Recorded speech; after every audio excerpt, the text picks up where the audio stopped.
What's up, y'all? Welcome back. First thing I gotta say is when the episode starts with somebody pooping the bed and ends with people still lying, you already know we have a problem. So what's up, y'all? It's Jay. Welcome back to Side Eye with Jay. Let's talk about the mess. This has never happened before in my whole entire life. No matter how sick I've gotten, I've never the bed. So we gotta get into the Lisa and Daniel situation, okay? So because, baby, the whole situation is straight chaos. First of all, you got Lisa and the shit to bed, okay? She did straight shit to bed. We see that in the scene, Daniel's like, oh, I got a stain on my shirt. Child, that's a sign from God, if you ask me, from the ancestors, that this is not what they meant to sign off on. They didn't mean to sign off on this, okay? Do you see the sheets balled up in the corner, off in the corner? If that was me, them sheets would have been out the door. 911, they got to go in the trash. That wouldn't even been me, honestly, but yeah, them sheets got to go in the trash, okay? Because there is no way. And no way in hell that I will be going anywhere else but straight to the shower, straight relaxing, taking some medication for my tummy at this point. But it seems like they're going to go to some type of cook-off or something, dinner, or where Lisa learns how to cook for an African woman, which I don't see turning out well. Which, I mean, not really cooking like an African woman. I mean, they're more like cooking for her. So anyway, so they go there. They're back eating spicy food and blah, blah, blah, blah. I hope that she doesn't have another accident in the bed. But anyway, y'all, that was extreme. It had me dying as soon as I freaking literally started the episode. It was like, what? Right? So she finally tells them that she is still married, okay? She's still married. She leaves out the most important part, which is the part that he's going to care the most about, is that she's still married to a woman, okay? Then this episode picks up in a completely different way, right? Daniel gets irate. But I'm still married. You are still married to the fifth one? I am still married. You don't know what you have cost me. Sleeping with another man's wife in my culture is a sin. They will banish you. I'm sorry. He's angry.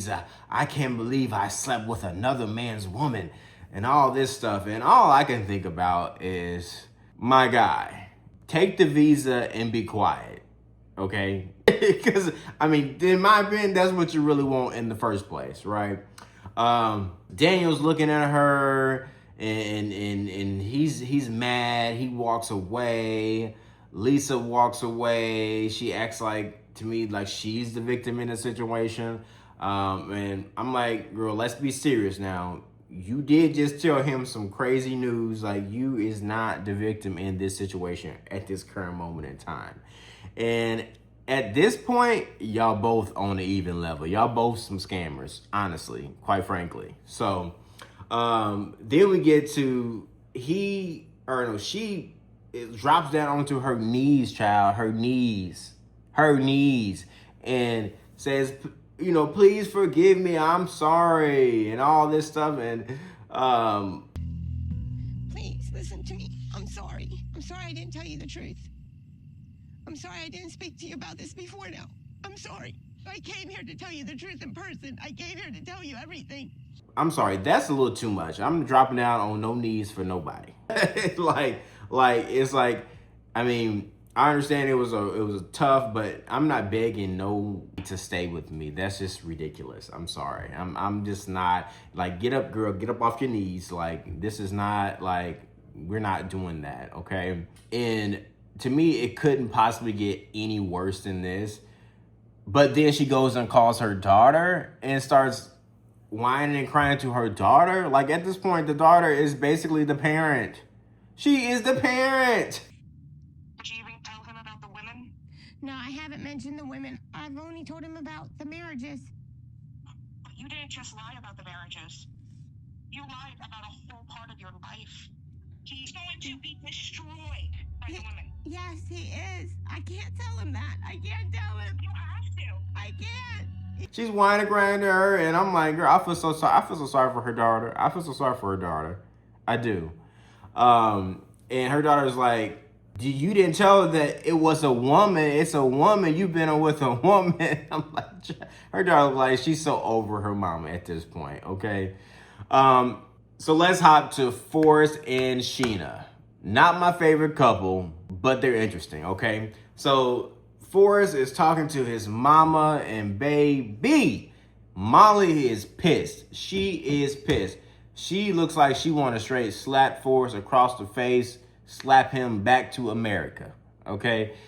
And you're gonna have to be watching her 24 hours a day and be paranoid and concerned and wondering, and you have such a trust thing, which means you it's are gonna a have to future be teller. meek. Here you are a future teller. You No, Forrest, it's not a future telling. It's what we have lived through the last 7 years.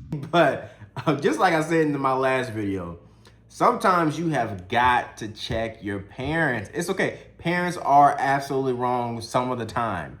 A lot of the time. Maybe most of the time. Like, you have to check your parents. Like, because Molly is wrong in this situation. Like, this is a grown man. Yes, he has disabilities, but he is a grown man. You do not be talking to him like that in front of his fiance now. Okay? Calling him a fool, that's disrespectful to me. Whether it's your child or not, it's disrespect. Period, point blank. You don't want him to be disrespectful to you. You need to reciprocate that same energy. And I would have told her straightforward, you can either support me or you can get stepping. And just like he told her, and I really respect him for that. And that, to me, it proves that Forrest has plenty of sense, right? He can operate by himself. He does not need her constant protection. I'm proud of him for that, okay? But let's be real. Clearly, Forrest has got some cat, okay? He got a little cat, and Molly ain't getting away with that. He got a little cat. Molly is not getting away with that. So she needs to snip that umbilical cord, like I said, and call it a day. If he makes a mistake, he'll learn from it. And let's just move on, okay? Then you got his stepdad over in the corner, like this man literally never says anything. He stays quiet. He stays out the way. It's like, I don't see nothing. I don't say nothing. Leave me alone. I'm sitting here minding my own business. I'm just along for the ride, right? You think this is appropriate, how she's acting? This conversation is about Molly. It's about you two. Now we get to Trisha and Rick. And honestly, I'm not going to lie. I feel bad for her. I really do. Because she seems like she genuinely loves him. Loves this man. And this piece of shit, man. Like, how are you going to cheat on this woman because she did not respond back to you? You flew all the way to Colombia to see another woman because she didn't respond back to you? That's red flags, okay? So anytime she doesn't respond back to you, doesn't give you the immediate gratification and attention, you're going to cheat on her? What kind of crap is this? Like, you're in a long distance relationship. Like, people are not available 24 hours a day. And not to mention that, y'all probably in 2 separate time zones. Like, let's be so for real, okay? Then they go to this fighting, boxing ring thing. I don't know what it is, but they bet on a fight, right? The prize is that he gets sex, okay? And I hope he loses, and I'm glad he lost. Because, I'm sorry. I wish he would have lost, but he actually won.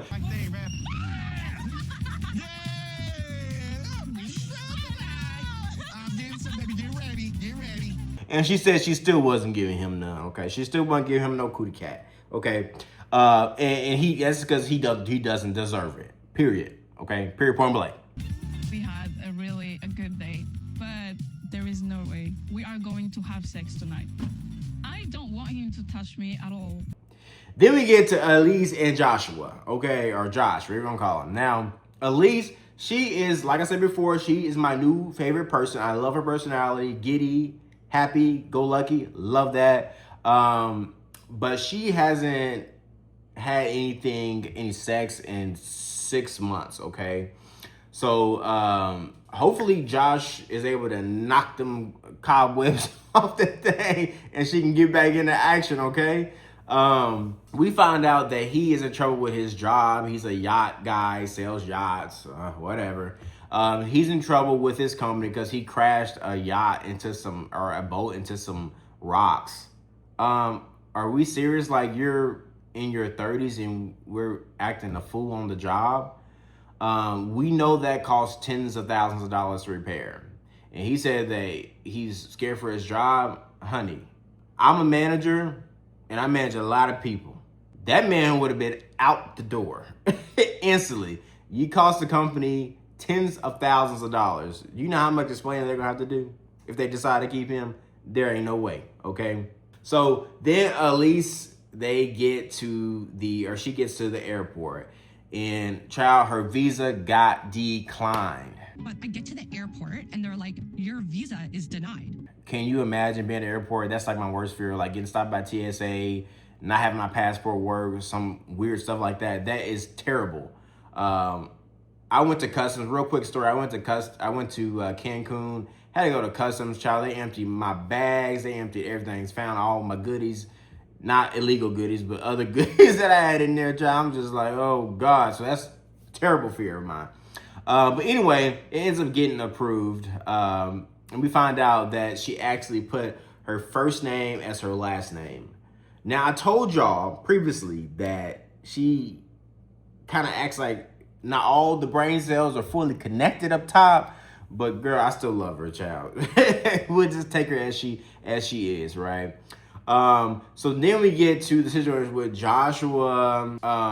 He is driving this Mercedes-Benz. Now, it don't look like the expensive one, but it definitely is giving like your priorities are a little bit messed up. Because why are you driving anything car besides something to get you back and forth to A to B, and you live with your parents, or you got a room with your we find out is so much not his parents a little bit later, but we'll get to that later. You came in afford your own place, but you're riding around in a Merc. Okay, that just don't make sense. The math just is not mathing. That's red flags all over the place. Okay. Then we get to Aviva and Stig.